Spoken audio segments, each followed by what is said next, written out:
Hola, Rodolfo. Hola, David, ¿cómo estás? Muy bien, ¿y tú? También bien, gracias. Muy bien, perdón por estar un par de minutos tarde.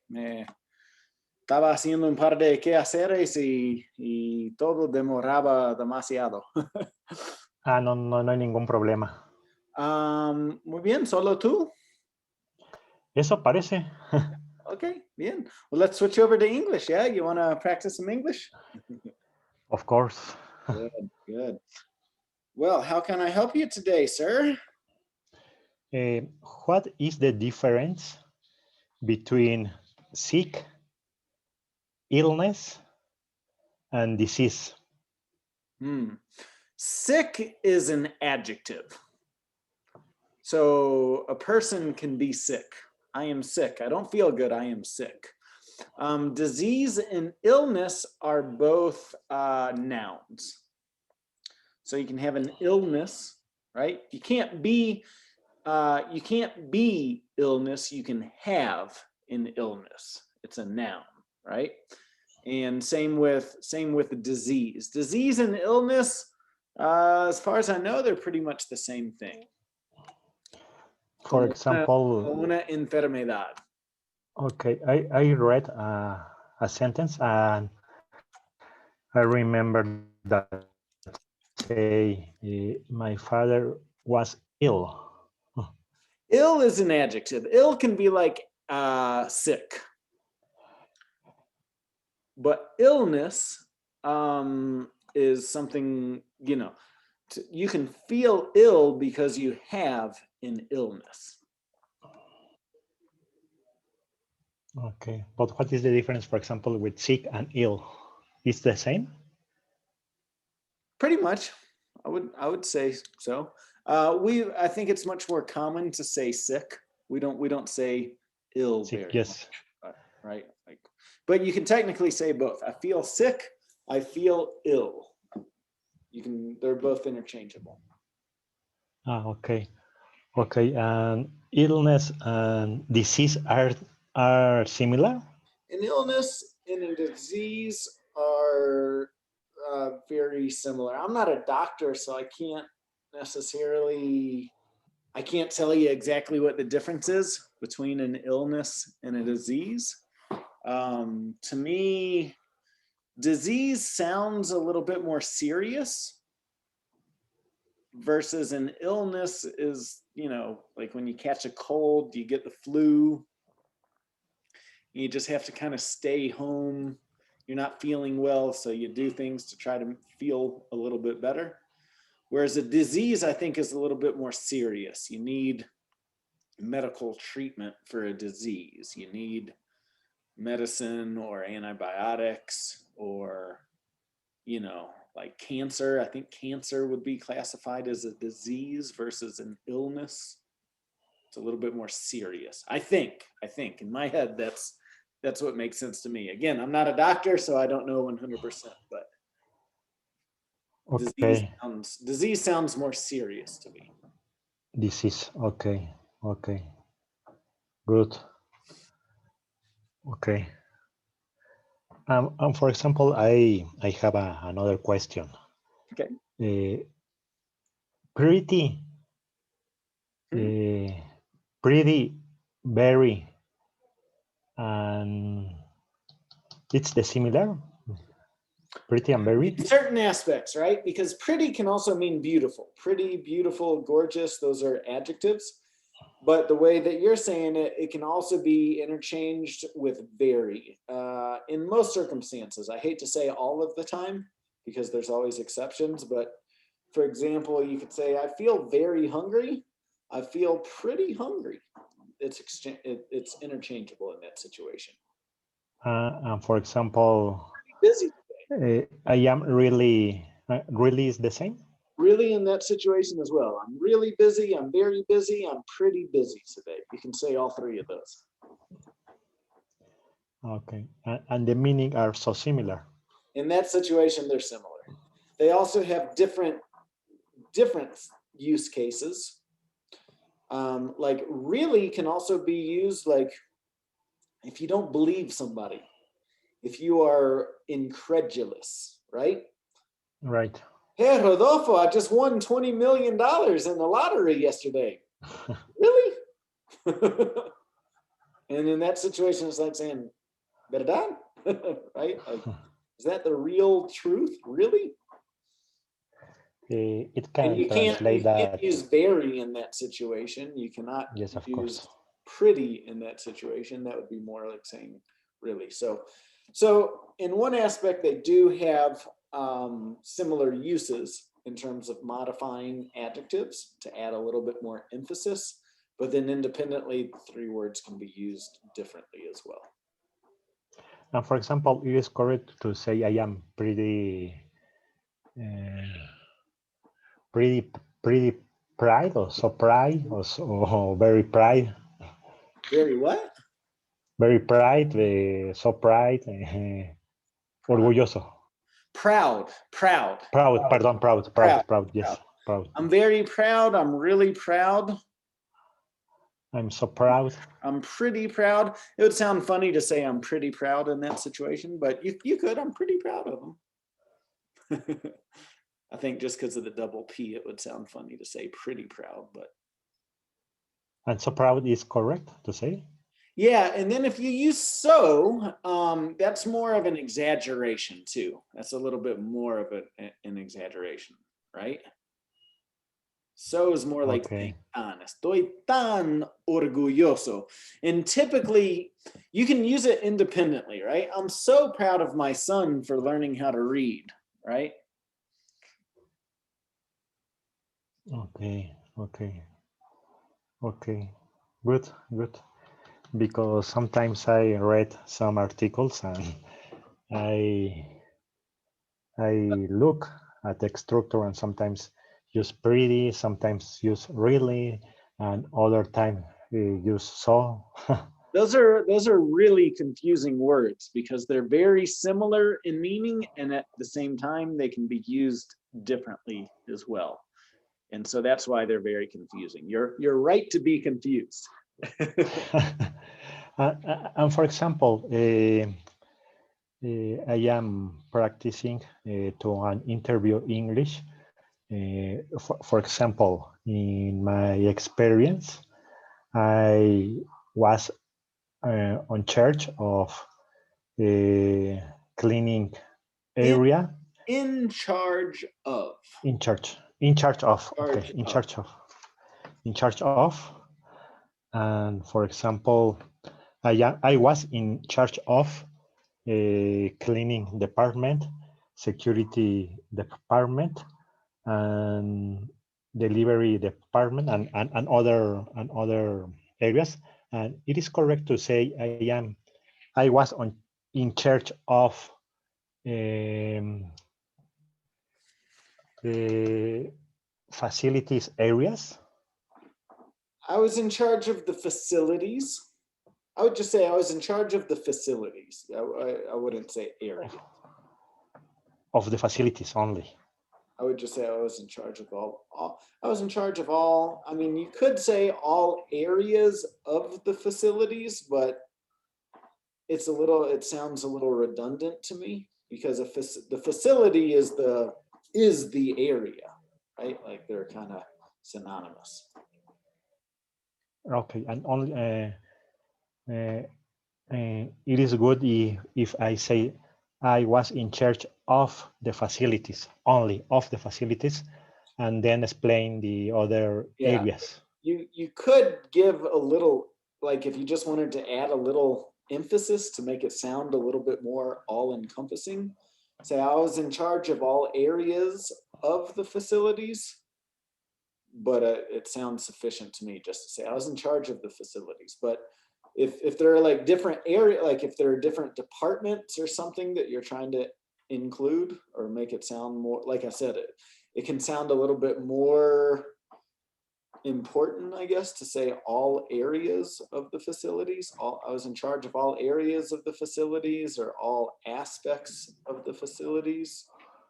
It can sound a little bit better, but then you might say, well, what do you mean by all areas? So that's my question for you. When you say you're in charge of all areas, what do you mean by that?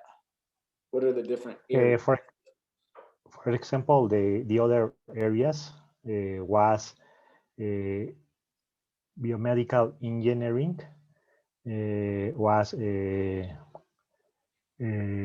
nutriology area, public relation, customer service, custom service, and admission area. There are different, but for me it's difficult to say. That sounds to me to more like repeat. departments. Departments. Okay. That to me sounds a little bit more like departments versus areas. Okay. Right? There's a customer service department. There's a neuroscience department. I mean, I guess you could say if it's an area, it's more like referring to a specific, like imagine you have a building with 10 floors. And first floor is customer service, second floor is neuroscience, third floor is nursing, fourth floor is whatever, right? Versus a department is more of like an organizational unit and is not necessarily referring to a physical location, whereas I think of an area is referring more to a physical location versus a department referring to more of an organizational unit, if that makes sense. Okay, but for example, I can say, for example, nursing, admission, security, and finally say department, or when I explain. Well, those are all types of departments, it sounds like. Departments. Okay. Okay, because for me it's not easy to say biomedical engineer department and admission department and client service department, public department. Public relation. I think that I think that I say a lot of department. I repeat department. So you can, I mean, you can kind of like, if you don't want to be repetitive, you can modify like department, area. You could say area, right? The area of public relations, department, field is another word. Team. You could say team, like I was in charge of the customer service team. Area, field, department, team, organization. Okay. Unit. We use the word unit. Those are all different types of what we would call an organizational unit as well. So those are all kind of synonymous words to not be repetitive, if that's your concern. And for example, if I have managed different hospital, what is the correct word? The branch offices or the headquarters? So headquarters is like the main location. Okay. I think, don't you say sede? La sede? Sí, la sede. Sí, la sede. And then you can have different branches, which are like ramas, right? Like we've got the main hospital that's located downtown, but then we've got different branches in each neighborhood, right? We've got neighborhood 1, neighborhood 2, neighborhood 3. So like here, I'll give you a kind of a comparison here. In Colorado, in Denver, we have the biggest, I don't know if it's the biggest, but the closest one to my neighborhood is called the University of Colorado Hospital, because it's associated with the university. And it's a big, gigantic hospital, like 20 stories tall. It takes up like an entire square mile. It's this big, gigantic, you know, campus. It's like a college campus, right? It's Yes, a what we would college call a campus. campus, right? And that would be, I guess, their headquarters. But then right up this, that's about maybe 4 miles away from where I live. But right up the street from where I live, there's a clinic. That's related to them. Right? So it's under the same name. It's got the same sign and the same logo. It's called the University of Colorado's Urgent Care or something like that. So it's not the full hospital, but it's like and they've got different clinics or urgent care centers that are spread out around the city. Well, it is correct to say branches or branches office. Branch doesn't sound right to me because it's healthcare. I would say more like banks have branches. But I would say more of it's more of a clinic, or it depends on exactly what the purpose that it serves. But in healthcare, those are more like clinics, doctors' offices, urgent care centers. Can you repeat the last? Urgent care center? Health centers is correct. A health center? It could be a health center. Yes, health centers. Okay. I mean, I guess you could say, I don't think it's, to me, again, I don't work in healthcare. So this is more like vocabulary related specifically to healthcare. I'm more like, I can help you with your grammar and stuff, but as it relates to healthcare, I can't give you the best terminology because I don't work in that industry. So I don't know 100%, but I would say a branch, I mean, I guess maybe you could say it, but it sounds funny to me. Yes, units maybe sounds good. Units? It depends No? on exactly what you're talking about.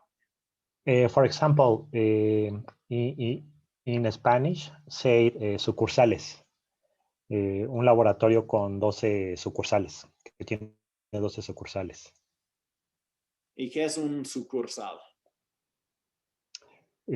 Por ejemplo, tengo una sucursal en Denver, tengo una sucursal en Texas, tengo como una sucursal en Las Vegas. Es como un Exactamente. edificio exactamente. con ubicados en diferentes, pero es un laboratorio. Sí, a veces sí, digamos, es un laboratorio. Ahí, esa es la puede palabra. ser Labs, laboratories. Labs. En este caso, yo diría que, I manage the different labs. Okay. I don't recognize the word sucursal. If it's a laboratory, like de lo que entiendo, un laboratorio es donde hacen pruebas de la sangre o cosas así, ¿me entiendes? Eso sería, en inglés se llama lab. We would call it a lab. Sí, y es que, por ejemplo, por decir, si tienes, ¿qué otro ejemplo te puedo dar? Domino's Pizzas, por decir, o sí, McDonald's. Pero dices que eso es diferente, porque en el campo de bienestar no se puede comparar con, porque esos son franquicias de lo que tú estás hablando ahora, un Domino's o McDonald's que tienen restaurantes diferentes, ¿sí? A la hora porque tú estás hablando es que, por ejemplo, del campo de bienestar, es que hay otras palabras que se usan. En este caso, lo que tú estás describiendo sería labs. There's a lab in Denver, there's a lab in Texas, there's a lab in Mexico. Y es que, por ejemplo, aquí en México, laboratory. Sí, lab se oye más, más profesional al momento de estar explicando. Y es que, por ejemplo, me entra la confusión porque igual, aquí manejamos mucho las sucursales, ¿no? De que hay 12 sucursales de banco, hay 12 sucursales de comida rápida, hay 12 sucursales de laboratorios, hay 12 sucursales de gimnasios, o sea, Sí, usamos sucursal es como una rama, sí. exactamente.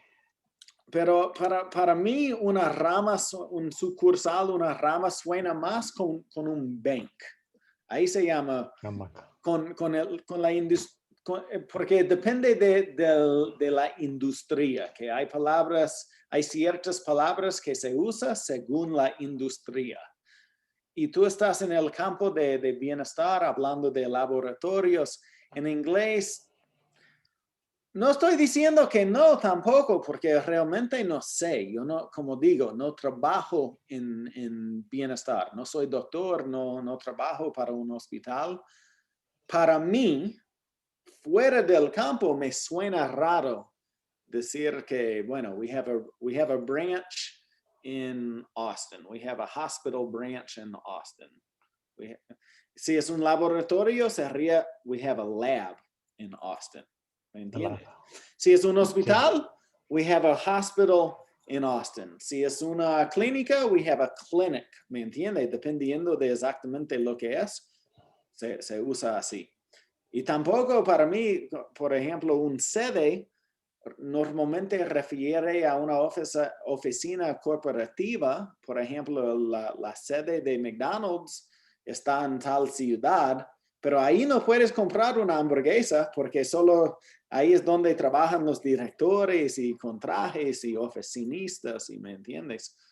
Pero nunca en mi vida me ha sonado como, oh, let's go to the different branch of McDonald's. Eso no suena en inglés. Absolutamente no. Okay. Sería restaurant or franchise, right? Or location. También se usa mucho location. We have another, eso podría ser un poco mejor también. We have another location in Denver. Okay. Pero de nuevo, si es laboratorio, yo diría así mismo. We have another lab in Denver. We have clinics in all 50 states. We have labs in all over the Southwest. We have hospitals in every capital city. Does that make sense?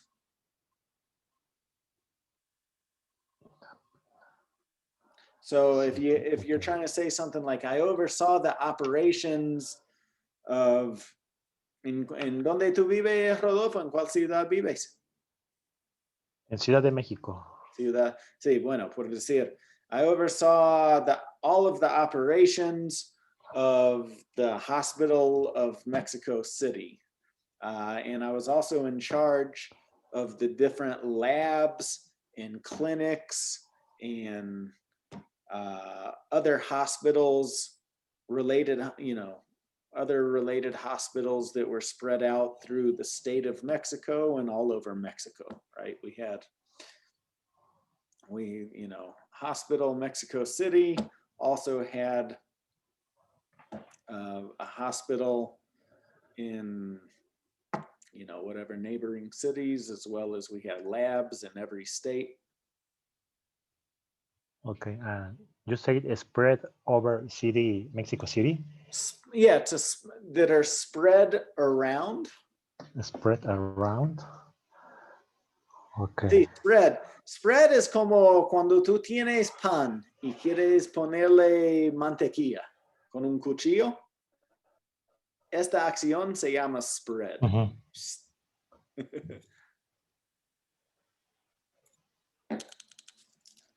Es que se oye muy bien porque, bueno, yo lo entiendo que estás diciendo que estás a cargo de todos los hospitales, de todos los laboratorios que están alrededor de la Ciudad de México. O sea, Sí, y eso da a entender que... propagados por México. Spread over. Spread over? It's the word? Spread around. Spread around. Spread out or spread around. Okay. Spread around. Yeah. Okay. We have hospitals spread around the state of Mexico. Okay. Okay, good, good. Okay. I think that today it's all my doubts. Okay.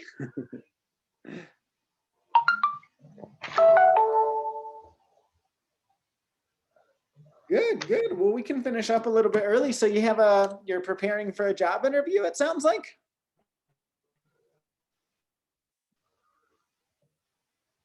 Yes, in some positions, it requires that I speak in English. For example, I had an interview and the re recruiter, it's correct to say recruiter, recruiter, Oh, recruiter, with a recruiter. Yeah. re, recruiter, with the recruiter. Uh-huh. And she tells me that maybe we'll have an interview with Japaneses, and she said me the interview will be in English or Oh, Japanese, and of course I say in English. okay.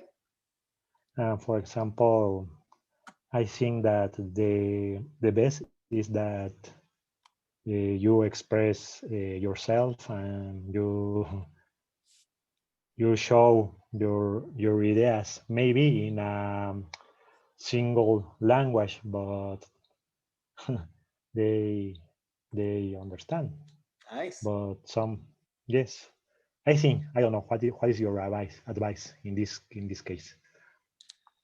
Um, so what, they're it it sounds like my advice is probably not to worry about it too much, because it sounds like they're probably, if it's an international if they're giving you the option to do an interview in English or in Japanese, I mean, they're used to cross-cultural communication probably.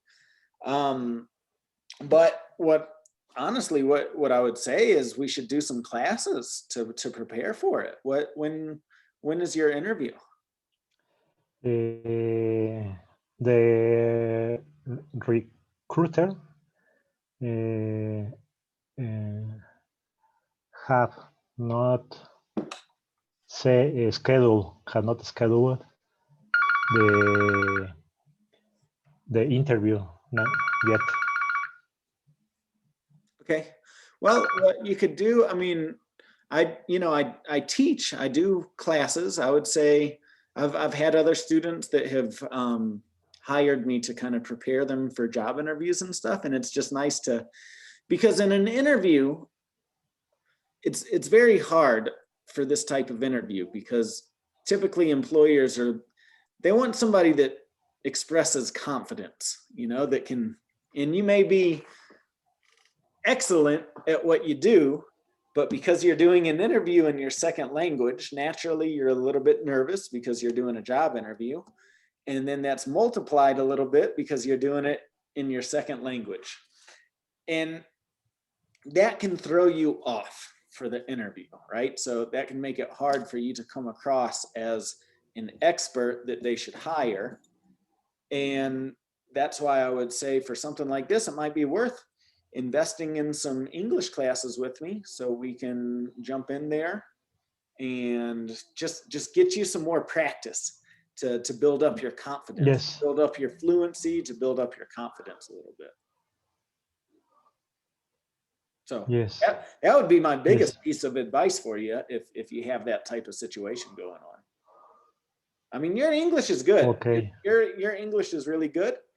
Um, you can always make it better, but hopefully they're hiring you for your expertise in your field. If this is like in healthcare, they want to hire Rodolfo because Rodolfo is an expert at managing hospitals, and the language barrier, they know that English isn't your first language, so they should know that, but it's more for a feeling for you, so that you feel good and you walk in there feeling confident, right? Yes, of course. Of course. So Mm, that would be one thing. I usually start with new students with one private lesson for $50. And that gives us the opportunity to work together for an hour. I can do a thorough evaluation to see exactly where you should start with my program. And then we would create a study plan together based off of your goals, your time frame, and your budget, that sort of thing. okay. Okay. It sounds good. You want to do that? I I must to review my budget. Okay, I'll send you a link. Okay.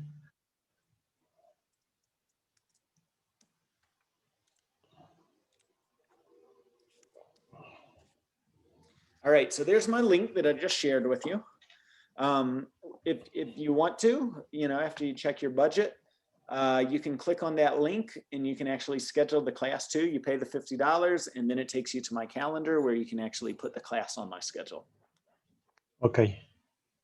Okay. Thank you. Yeah, I would love to work with you to help you prepare for that. It sounds really exciting. Thank you. Thank you so much.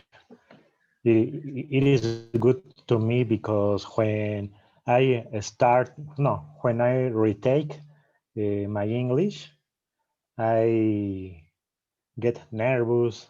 I always saying me, you you make a lot of mistakes, but I I think that in this moment my English improve in some different ways.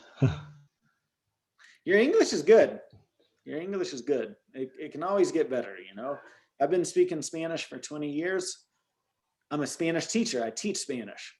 But if I were to go move to Mexico City tomorrow and get a job, I would sign up for Spanish classes just to help me with my confidence in the vocabulary. There's always going to be unique vocabulary for whatever it Of is, course.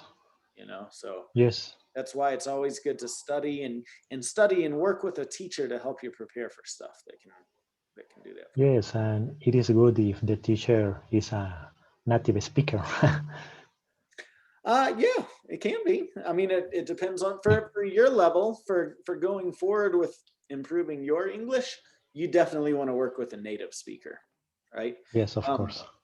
And I say that because I teach Spanish and I'm a really good Spanish teacher, but I don't like Yes, yes. I don't like to teach advanced Spanish just because I don't feel like I have all of the vocabulary. There's always words that are missing, right? That a native Spanish teacher would know that I wouldn't know.